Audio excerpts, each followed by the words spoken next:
Hello friend, welcome back to my channel. তোমরা সবাই কেমন আছো? আশা করছি ভালো আছো, আর আমিও ভালো আছি।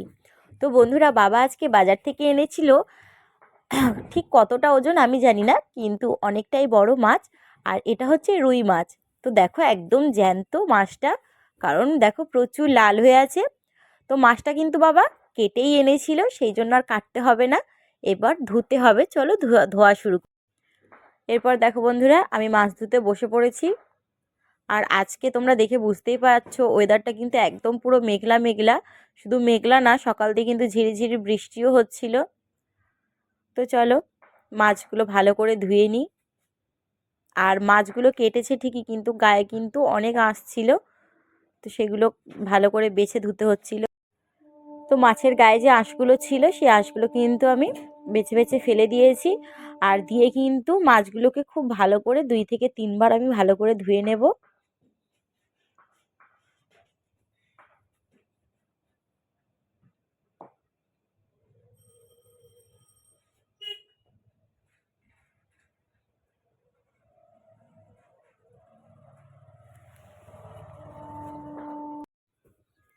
তো দেখো বন্ধুরা, সব মাছগুলোকে কিন্তু আমি খুব সুন্দর করে 2 থেকে 3 বার ভালো করে ধুয়ে নিয়েছি। তো এরপর দেখো বন্ধুরা, মা মাছটাকে ভাজবে, সেই জন্য মাছে লবণ আর হলুদ প্রথমে মাখিয়ে নিতে হবে ভালো করে। প্রথমে লবণ দিয়ে দিল, তারপর দিয়ে দিল হলুদ গুঁড়ো। যেহেতু অনেকটা মাছ, সেই জন্য কিন্তু বেশি বেশি করেই লবণ আর হলুদটা দিতে হবে। তো মা লবণ আর হলুদটা দিয়ে দিয়েছে, চলো মাছগুলোকে আমি মাখিয়ে নিই। ততক্ষণ মা ভালো করে উনুনটা ধরিয়ে নিই মাছগুলো ভাজার জন্য। তো দেখো বন্ধুরা, মাছে কিন্তু লবণ আর হলুদটা আমি খুব ভালোভাবে মাখিয়ে নিয়েছি। এরপর মা উনুন ধরিয়ে নিয়েছে, আর কড়াও গরম হয়ে গেছে। সর্ষের তেল দিয়ে দিল, আর দেওয়ার সাথে সাথেই কিন্তু সময় লাগলো না, তেলটা কিন্তু গরম হয়ে গেছিলো, কারণ কড়াটা অনেক আগে গরম হয়েছিল। এরপর মা একে একে মাছগুলো দিয়ে দিল, আর বেশি কিন্তু দেবে না, যেহেতু বড় বড় মাছ, তাই 4টে করেই ভাজবে। চলো মাছগুলো লাল লাল করে উল্টে পাল্টে ভেজে নিক। তো এরপর দেখো বন্ধুরা, মা মাছগুলোকে কিন্তু 2 থেকে 3 বার ভালো করে উল্টে পাল্টে লাল লাল করে ভেজে নিয়েছে। এরপর দেখো বন্ধুরা, মা সব মাছগুলোকে কিন্তু ভেজে তুলে নিয়েছে। আর আজকে কিন্তু রুই মাছের ঝাল করবে মা, তো অবশ্যই পুরো ভিডিওটা দেখো। এরপর কড়াতে আর একটু সর্ষের তেল দিয়ে দিল, দিয়ে 3-4টে শুকনো লঙ্কা দিয়ে দিল। এরপর দিয়ে দিল পেঁয়াজ কুচি আর 3টে চেরা কাঁচা লঙ্কা। এরপর পেঁয়াজগুলোকে হালকা করে বা লাল লাল করে ভেজে নেবে। খুব বেশি পেঁয়াজগুলোকে ভাজার বা পোড়ানোর দরকার নেই।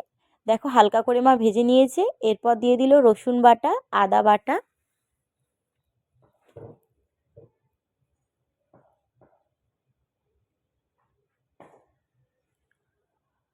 মশলা কিন্তু খুব ভালো করে কষাতে হবে, নাহলে মশলার কিন্তু কাঁচা গন্ধ ছাড়ে। এরপর মা দিয়ে দিল একটা টমেটো কুচি।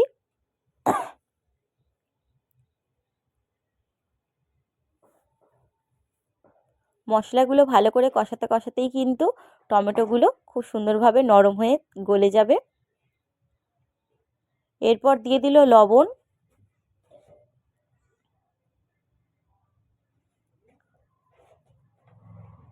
তারপর দিল হলুদ গুঁড়ো।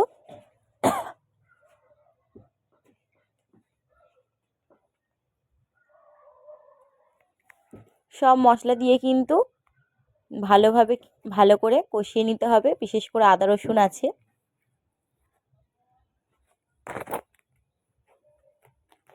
এরপর দিয়ে দিল একটু লঙ্কা গুঁড়ো, মানে 1 চামচ মতন।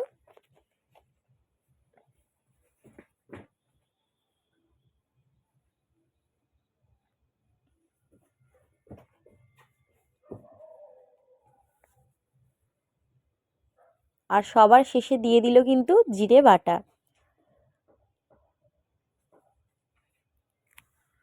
তো সব মশলা কিন্তু দেওয়া কমপ্লিট হয়ে গেছে। এরপর মা কিন্তু দেখো খুব ভালো করে সব মশলাগুলো কষিয়ে নিয়েছে অনেকক্ষণ ধরে।